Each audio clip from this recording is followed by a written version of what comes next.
Politics. এখনকার দিনের বেশিরভাগ মানুষ পলিটিক্সটাকে কেন বেছে নেয়? তিনটে জিনিসের জন্য। এক হচ্ছে অথরিটি, এক হচ্ছে পাওয়ার, আর এক হচ্ছে মানি, যেটা হচ্ছে হিউজ মানি। অথরিটি, আমি নিজেকে একটা সমাজের উচ্চতর স্তরে দেখতে চাই, এই ভাবনা চিন্তায় কোথাও না কোথাও একটা অথরিটি।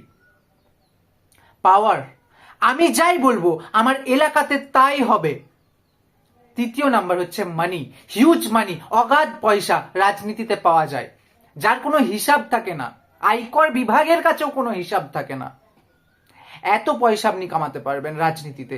তাহলে এখনকার দিনের ছেলেরা কেন কর্মসংস্থান খুঁজবে? তাহলে এখনকার দিনের কি করে আমাদের সমাজ ব্যবস্থাতে সুধার আসবে? ভালো সমাজ ব্যবস্থা আমরা কি করে গড়ব? আমাদেরকে নতুন কর্মসংস্থানের দিকে যেতে হবে।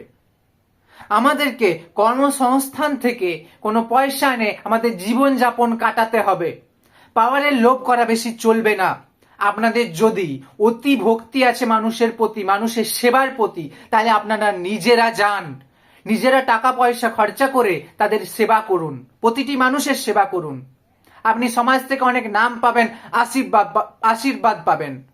তার জন্য আপনার কোনো পলিটিক্যাল পার্টিতে যাওয়ার প্রয়োজন নেই। আজ পলিটিক্যাল পার্টিতে যাওয়া মানেই পাওয়ারের অপব্যবহার, পয়সার অপব্যবহার। সেটা দয়া করে করবেন না। এখনকার দিনের প্রতিটি যুব সমাজকে এটা ভাবা দরকার যে তাদের নতুন নতুন কর্মসংস্থান খোঁজা দরকার, কর্ম করা দরকার, সেখান থেকে পয়সা উপার্জন করা দরকার। রাজনীতিটাকে পবিত্র করুন।